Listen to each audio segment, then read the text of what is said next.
Hey, it's Jess. And it's Mel. And welcome to more of Mel Reads The Cursed Child. Welcome to hell.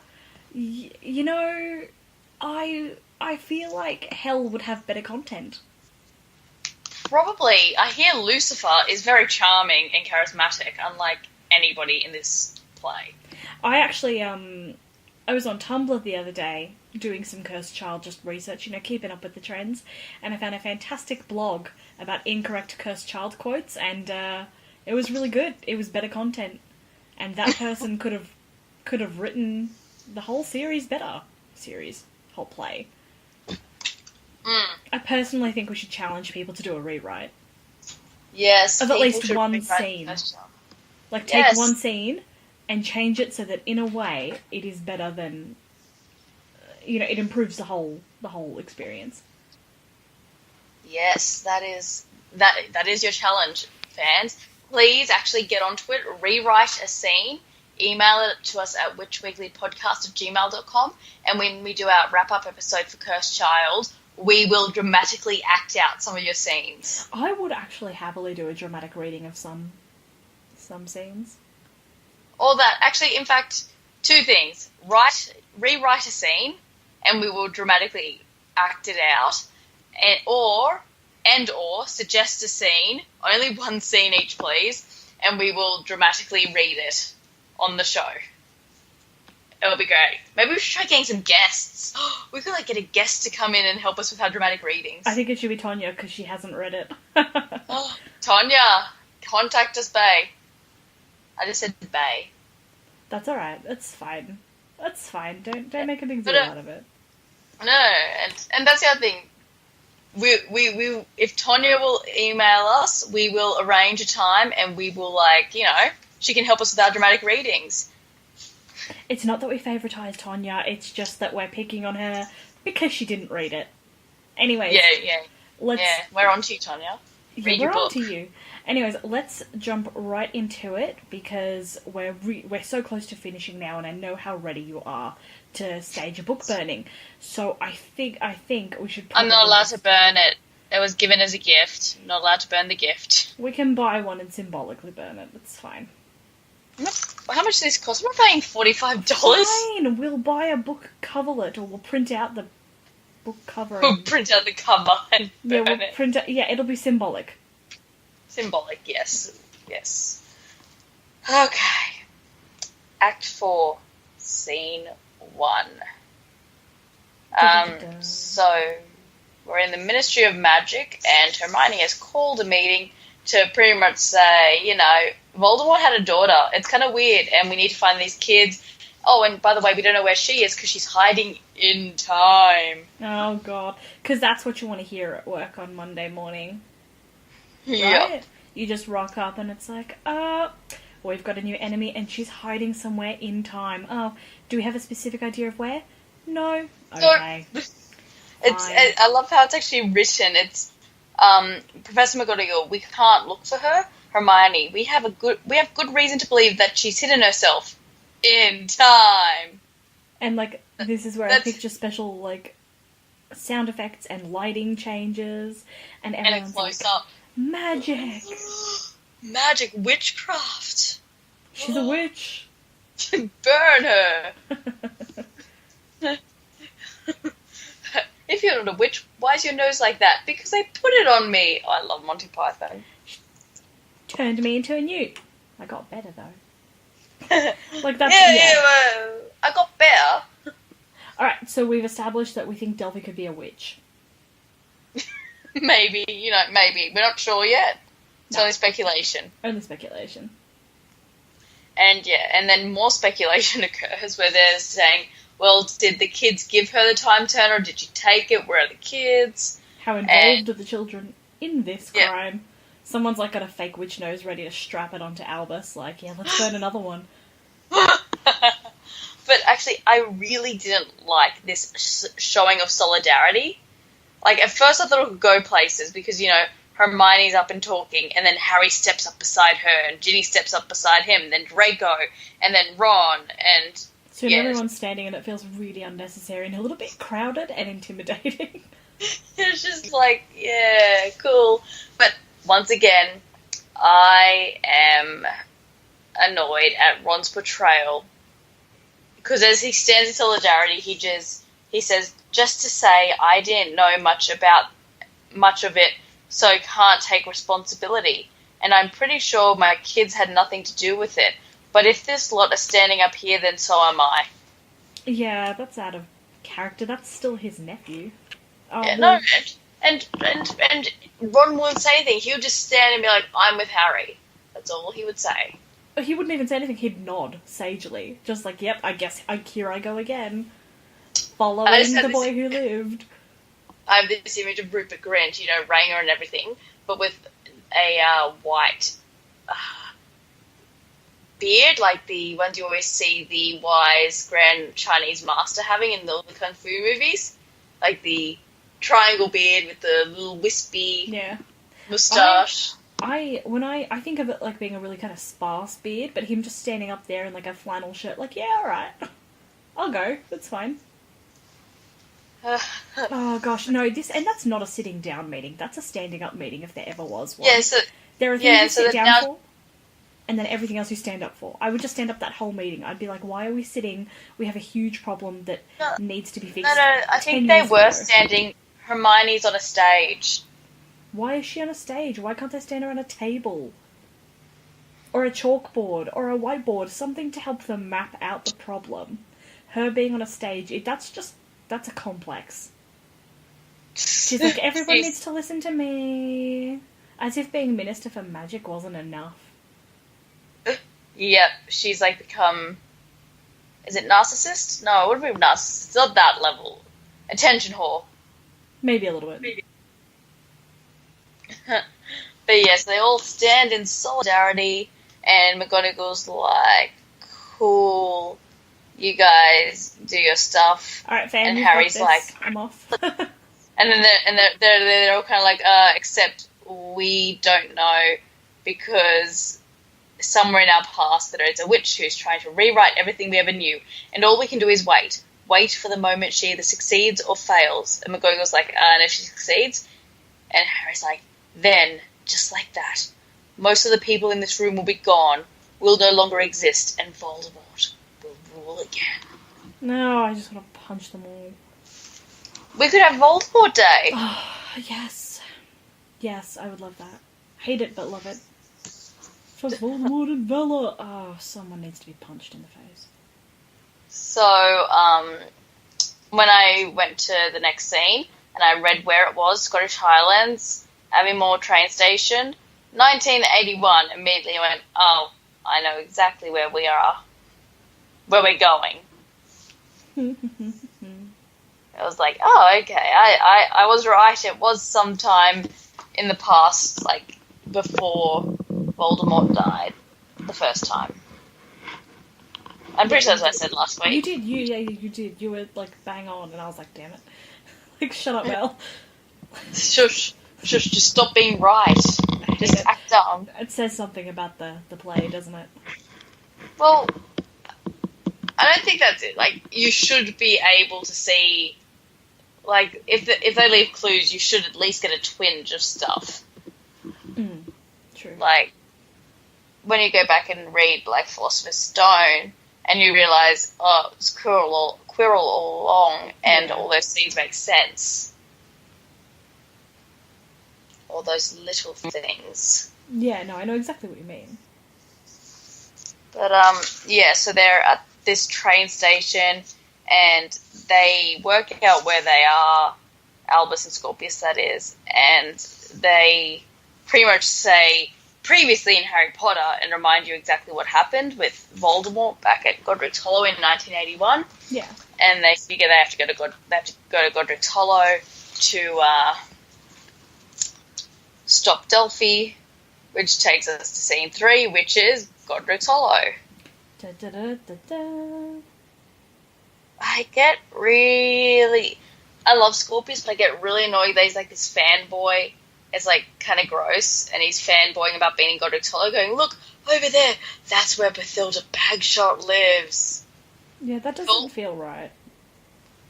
Like, it's just deep nerdism about something. But he's like, yeah. Yeah, what is it? Albus. The Bathilda Bagshot, A History of Magic Bathilda Bagshot. Scorpius. The very same. Oh my, that's her. Wow. Squeak, my geekiness is a quavering. Oh, Lord. Like, come here so I can hit you with this book. And, yeah, so we see James and Lily with their baby, and Albus wants to go and talk to them, and Scorpius is like, no. And I was like, well, what do we do? And they're like, what do we do? And they're like, we can't fight Delphi. We have to figure something out. Which takes us to scene 4, which I was really weird about. So Harry and Portrait Dumbledores. Dumbles is a name I've been hearing for him lately. I think Marissa started that. She calls him Dumbles. Dumbles. I'm pretty sure it's Marissa. Marissa, do you call him Dumbles? Marissa, can you just let me know? Just ping me, like, let me know what the deal is with that, please. Pretty sure Marissa's been calling him Dumbles, and I think it's because it's easier to type on her phone. Well, you know what? I want to hear it from Marissa. You want to hear from Marissa? Marissa, you're on call. Talk to me. Talk to me, babes. So, there's this really long conversation where Harry has it out with Dumbledore, like he's a teenager, saying, I was just your puppet, and you left me at Privet Drive, and you never loved me. And Dumbledore's like, of course I loved you, but everything I love gets hurt or dies. I should not love because I ruin it. Oh. And there's like a single man tear moment followed by weeping. Oh no, weeping. Weeping's a good word to describe it, isn't it? Like, Dumbledore openly weeping now. Yeah, I just... See, whenever someone says weeping, the image that springs to mind is like tears comically jumping out of their eyes. And like this gentle like anime? shuddering. Kind of, but like blinks in like threes. Tears, tears, tears. And like this shuddering of the shoulders. That's what always comes to mind. And then I get this really weird image. So when people say weeping, I'm like, oh, please stop. But that's what Dumbledore would do. He's a weeper. There's this stage direction. Dumbledore attempts to reach out of the portrait, but he can't. He begins to cry, but tries to hide it. And I just have... So Supernatural, the TV show, they did a 200-episode special. Yeah. And it's a musical. And it is hilarious. Everyone should go see it. Just even if you watch none other thing else of Supernatural, just watch the 200th episode special. But there's a song in it called A Single Man Tear. And it's all about, like, that's my brother, he's so strong.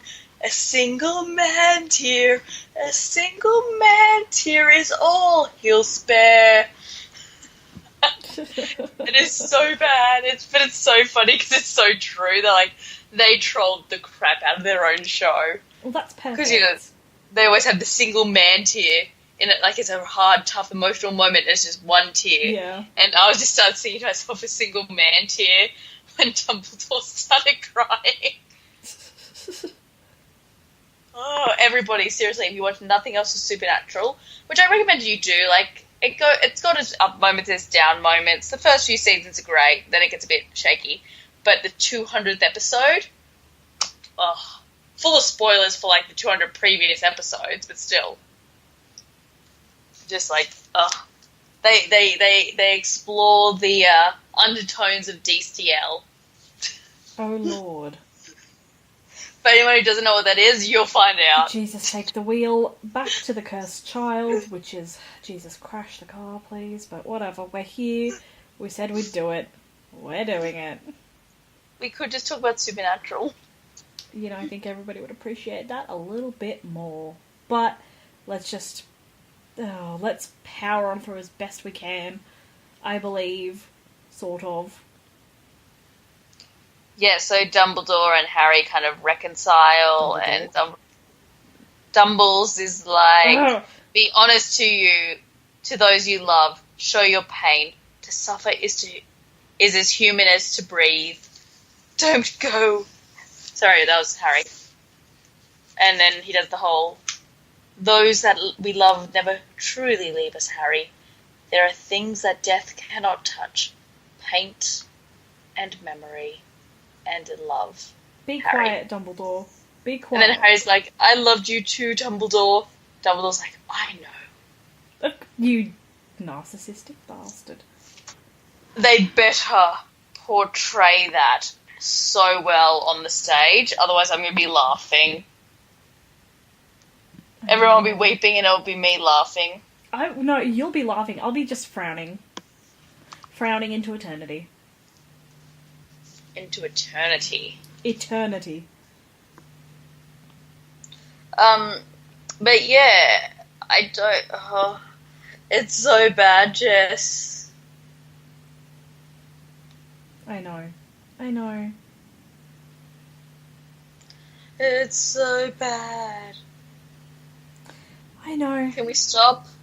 Nah, we gotta keep going. We have to do it because Tonya won't. Tonya, we're doing this for you. I am suffering for you. I am bleeding for you. Oh, Jesus, I don't think she's bleeding. Please, don't panic. Nobody panic. My heart is bleeding, and it bleeds for you. Because... far out. I was just going to start pulling some random quotes out of this. Let's go back to, like, Dumbledore's speeches. Oh, no, please, Jesus, take the wheel again. My heart bleeds for you, because there is never a perfect answer in this messy, emotional world. Perfection is beyond the reach of humankind, beyond the reach of magic. You can't see it, but I'm frowning in where I believe the sun is at the moment. I'm frowning in that direction. So, Draco comes in, and there is some awkward small talk, and they try to lampshade it by Draco saying, I'm really bad at small talk. Let's move on to business. And I'm just like, no.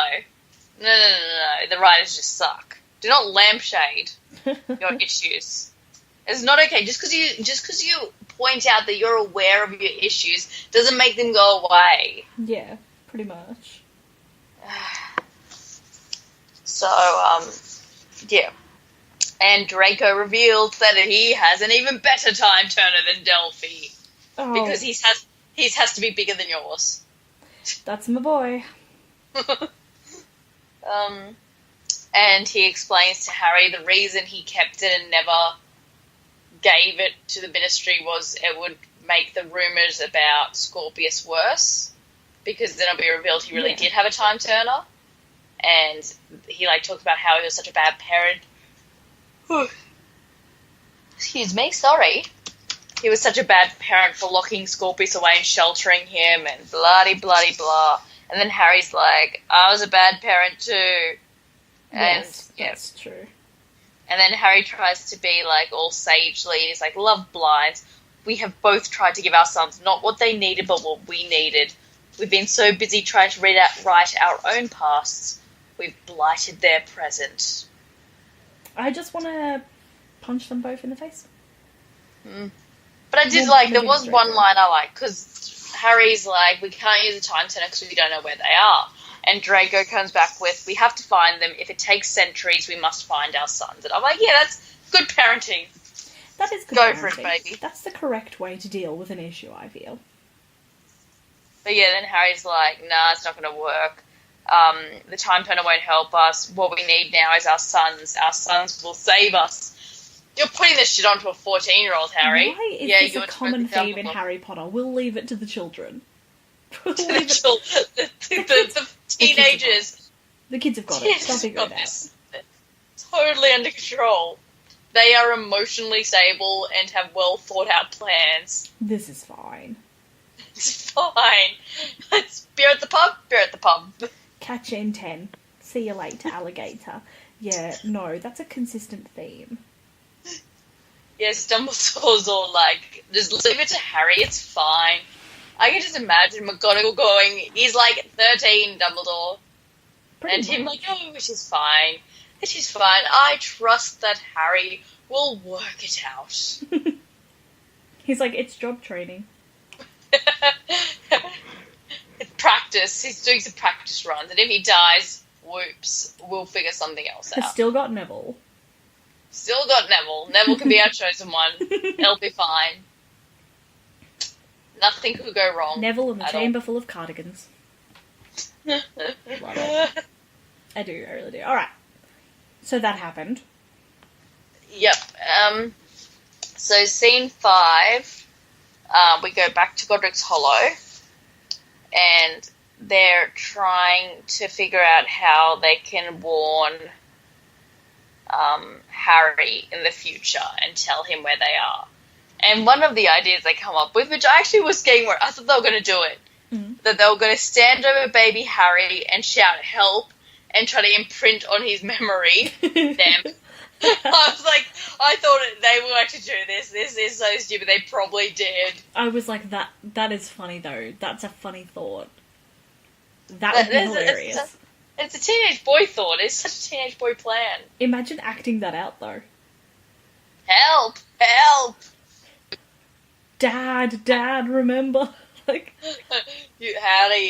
Harry, you must remember.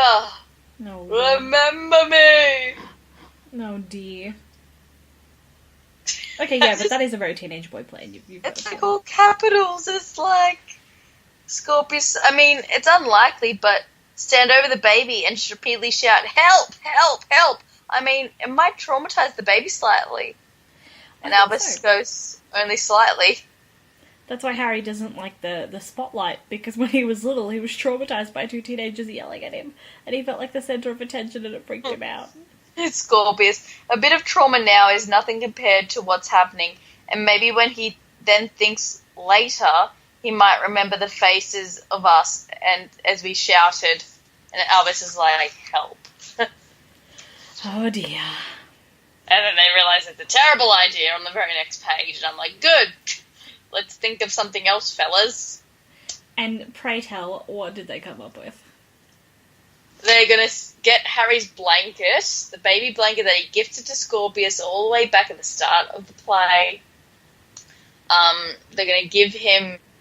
They're going to get their hands on that blanket, and they will put...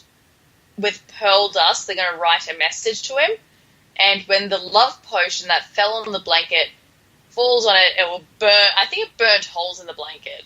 God. I think that's how it worked. Burns holes in the blanket, which gives their secret message to Harry, and they know Harry will find the blanket at the right time because he spends every Halloween with the blanket. I know. I mean, I love being able to say like that because it is so stupid and they try to take it so serious, but it's just like Harry spends Halloween with the blanket. He just carries it around everywhere he goes.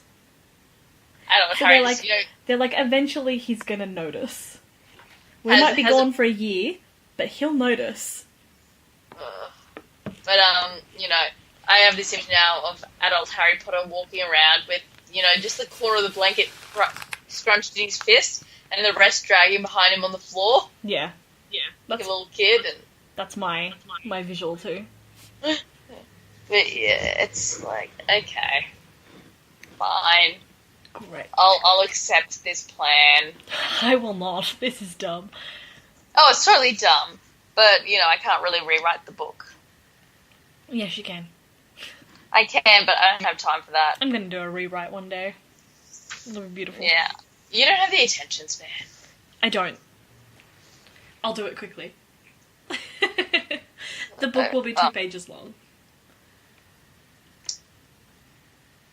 So, yeah, they go to Bathilda's because she doesn't lock the door and steal stuff from her to do this. Rude.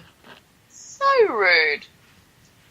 Which brings us to scene 6, which is where Harry's in Albus's room, him and Ginny are reconciling, they find the blanket, and they realise that there's holes in it.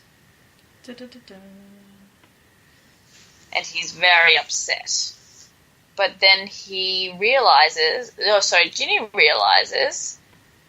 I don't know, what? It's confusing. It says he opens up the blanket, he sees writing burned through it, he's surprised. What? Then Ginny says, Harry, it has writing in it. So they both notice, I guess. Yeah, they both notice, but he's a bit, shocked, because he's like, what am I going to do come Halloween? Someone's fucked my blanket up. He's like, this isn't a part of my aesthetic. Yes, no, but they were getting up. Who got up? Ron. Somebody got upset about Ron. Where was it? Probably Hermione, probably us. No. Oh, it was Harry. This has got holes in it. Ron's idiotic love potion has burnt through it, right through it. Look at this. It's ruined. Ruined. And I'm just like, really? You've got magic. You got magic. You can reparo the shit. Yeah, you can fix the shit out of this, buddy. But what annoys me is Ron is still so out of character, but even their characters are annoyed at Ron, who's out of character. It's like, oh, God. I know. They needed, like, comic relief for the adults, and they picked Ron. But it's just weird and creepy. And they work out that it says, Dad, help. Godric's Hollow. 311081. It's a message. Clever boy left me a message. And yes, they realise that they're where they are. They're in Godric's Hollow, and they're there on October 31st, 1981. So they know where to rescue them from. So the plan worked. Yeah. Still think they just should have shouted at the baby. It would have been a little bit funny for Harry to be like, wait a second. I'm remembering something. My spidey senses are tingling. Now, I was meant to stop, but I accidentally overread, and I read scene 7. But, yeah. So, we go to Godric's Hollow, and it's all different. It's got farmers markets, it's big and bustling, and,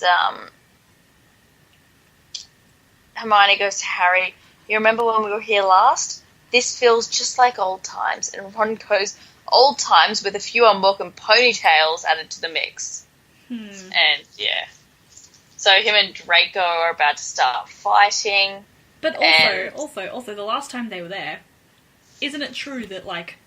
There was no Ron. And also, wasn't Nagini, like, waiting for them and shit? Yeah, Nagini was waiting. There was a bit of a murder waiting. So, I wouldn't go around saying, this feels just like old times, but I guess... Maybe. I think I interpret it as it felt like old times. The gang back together on an adventure. Adventures get worse the older you get. Just like, I just want to go home and go to bed. Like, I am so over this. Guys, I went out in the morning. I can't. I went out for my Christmas party last night with my work colleagues. And nobody listening will get this unless they Google ACT. We started in Canberra City and ended up in Canberra. Oh. We then had to get back because 3 out of 4 of us were Northsiders. So 2 of my colleagues ended up crashing at my house. We got an Uber back to mine because mine was the closest house. But we ended up in Canberra at the Irish pub. Oh yes. Wait, are you sure it was Canberra, honey? You were at the Irish club? You were at the Irish club? You were in Western Creek. Western Creek. That's near Canberra, isn't it? Yeah, kind of, yeah. I love the Irish club. But anyways, continuing on. So we had this adventure, but I was so over it. Like, 2 a.m. in the McDonald's drive-thru because that's all we could get for food. And Mel, even though I offered, Mel was also very, very drunk, and cooking for everyone probably wasn't going to be the best idea. Yeah, so probably 2 a.m. McDonald's, and we get back, and we all toddle off to bed, and I bounced back pretty well. I've actually heard this thing. Sorry to brag, but I've heard that once you get your diet and exercise in order, you bounce back from hangovers better. It is true. I just don't get hungover. Well, that's the thing. I woke up and I had a bit of a headache, but I'm not sure if that was too much drinking or not enough sleep. So I went back to sleep, woke up fine, like an hour later. Well, there you go. So, but yeah, it was just like, we are too old to do this. I can do it like every now and then. Yeah, now and then. So I can empathise why these guys are suffering through this adventure. No one's saying anything, but I guarantee you Hermione's like, I've got so much shit to do. And Harry's like, I really just want to go to bed. And Ron's like, this has been fun, but I could be at home with no pants on. We could all be at home with no pants on. Well, exactly. Ron seems But- like that kind of middle-aged man. Yep, kids are at school, it's fine. No pets. But, yes, Ron and Draco are about to have it on, and Hermione's like, Ron will hug you because we're all on the same team now. And it's like, oh my god, that's like the lamest line ever. Gross. And then Ron hesitates, and after looking at Hermione, turns back to Draco and says, I think your hair looks, you've got really nice hair, Draco. Oh. Do you know my window was open? But it's one of those windows that opens only like a certain way. Like I can't open it enough to like throw a book out of it. I have to drop the book out of it. Mm-hmm. But I can't throw the book And it out wouldn't of it. be as satisfying. No, I get up, walk over, drop the book out the window. We should get you a baseball bat, and then I'll throw it, and you hit it with the baseball bat. Oh, this sounds like it can go wrong so quickly. Let's do it. But it's science. Someone's going to be hit in the head with a book. Or a bat. Or both. That's fine.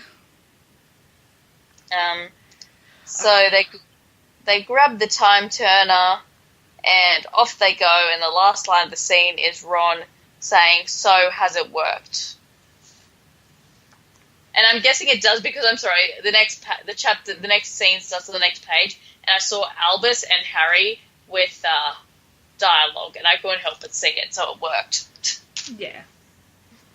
But I'm not surprised. Like, if it didn't work, it's a bit late in the play for something like that not to work.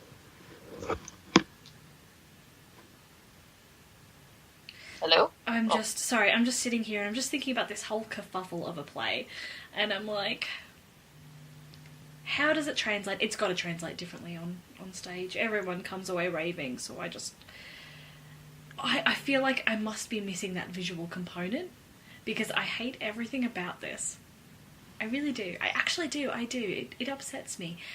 But, sorry, continue on. I'll just be sad about it later.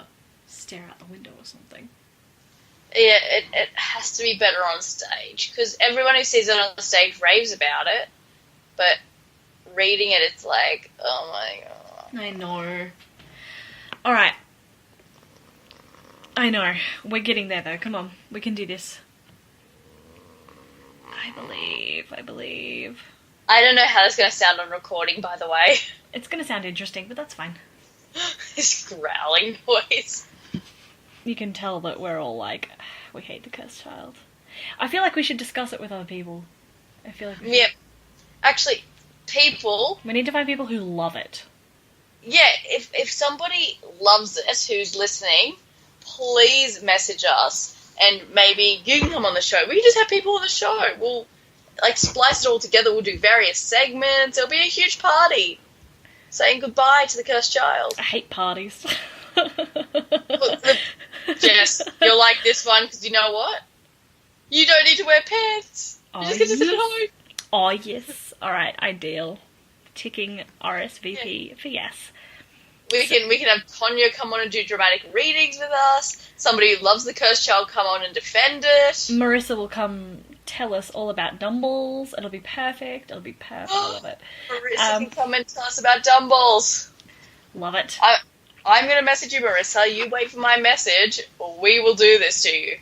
And I bet Marissa's going, yay! Or like, oh, please. No, not these two.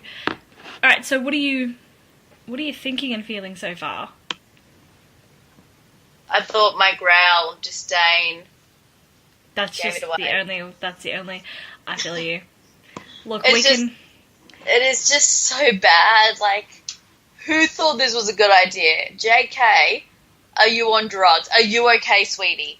Do you need to be rescued? Send us a message via Twitter. We will come rescue you if somebody's holding you hostage. Blink twice if you need help. Alright, so you're pretty much just gonna finish up the whole thing in your next read. Just finish it. Let's get it over and done with. Finish him! We're so close to the end, and I know you've just enjoyed this entire experience. It's been the highlight of your life. I miss our old episodes. do you have any predictions for what might happen in the next few scenes? Any thoughts before we officially hit the end? What would you like to see? So I think Harry is going to confront Delphi. Okay. There will be some sort of showdown between them. Mm-hmm. Oh, no, that's awful. I just realised they're there. They're there Yes. the night Harry's parents died. Oh, God. Like, maybe they'll run away? Maybe they'll run away before Harry has to, like, Witness that. But yeah. It's still unpleasant. I wonder if, they'll be witness to that. They'll defeat Delphi and then turn around and watch Voldemort walk into the house. Oh, God. That would be And traumatic. just stand there. Everyone's just gonna be standing there like, oh, well, that happened. Is that what you predict? Pretty much. Oh, that's oh. I actually kind of want that to happen now. Well, Well, that's really disturbing. I see. it'll have to be powerful and emotional. He had to stand there in that moment. If he hasn't suffered enough. I love when characters suffer. Yeah, that's because you're a sadist. I am such a sadist. Oh, Lord. Alright, shall we wrap this episode up then and just excitedly... Oh no, I've got another prediction. Everyone Okay. will live... they'll go back to the correct time and they will, reconcile and they'll all be pally-pal and Albus will be like, Dad, I love you. Oh, Lord. Like, I love you too, son. I hope they get home and they're like, I hate you, don't talk to me. Everybody go stand in different rooms and look out the window. Nobody moves, nobody talks. Ideal. Yep. Everything Excellent. went back to exactly the way it was. Everyone's fighting, This- no one likes each other. This Hermione series finally of events leaves did Ron nothing. for Draco. Oh, yes. Go Sorry? team. I'm like, Hermione just suddenly leaves Ron for Draco. Oh. Making Scorpius the stepbrother to Rose, which would just be, the worst. Poor Rose. Rose does not like him. Poor Scorpius, that's his stepsister now. He has to repress that. No, it's fine if they're step siblings, isn't it? Bleh, but okay, you know what? We're not going to get into that Isn't conversation. it the whole plot of Clueless? Yes, although technically they become ex-step brother and sister because he divorces the other guy's mom. Yeah, but they were still stepbrother and sister. That's and he because still you don't treated the divorce children. son. Yes, I know. That's a line from it. I love that line. I know, I like that too. I thought that was a good line. I appreciated it more the older I got. Yeah, you don't divorce children. But this is not Clueless. I'm just saying. Clueless is better than this. Yeah, Clueless is much better than this. If you've never seen Clueless, watch it. It's a classic. Go watch that and put off reading this. Yeah. Alright, Maybe I'll go excellent. watch Clueless. Yes, okay, back on topic, and the topic is we're done. We're done. We're fleeing this nightmare of a topic. Fleeing Done it. for a week. Perfection. Alright then. We will catch... Before we go, Oh, yep. What? find us on the socials as per usual, bloody blah. Marissa, email us or contact us on the Facebook page and tell Jess about Dumbles. Explain and if it's it. not you, and if it's not you who calls him Dumbles, I am so sorry, but I'm like so sure it's you. You know what? Someone explain it like I'm 5. I know that it's obviously Dumbles, like short for... But why not just go Dumbledore? I would go just all out Dumbledore. But if it's not Marissa, the person behind it, can you write in if you listen to us? We would That'd appreciate be it. great. Would appreciate it. If not, there is egg on my face and my apologies, and I will just go and sit in the corner of shame. Hilarious. Love it. Tonya, email us or contact us via the Facebook page. Pick one. Dead serious. We want you to come and do dramatic readings with us. We'll arrange a time for you to be on Skype with us and we'll record It'll be dramatic beautiful. readings. It'll be beautiful. And if you know someone who loves The Cursed Child, please let us know so that they can come and defend it to the death. And yes, Yes, I think that'd be great. I want to hear from somebody who actually likes this. And No one. no, we're not going to get anyone. J.K. Rowling needs to come on. JK, you're on call. You need to defend what you have done. You did this to us. I just want to ask about so many things, but we'll get into that in our after episode for when we finish The Cursed Child, where we'll be doing a lot of discussion about the things that have happened. But for now, we'll just let everybody go and frown into eternity like us. Yep, you all have an awesome week. Forget about The Cursed Child until next week, when we will finish it. Finally. Bye. Bye, nerds.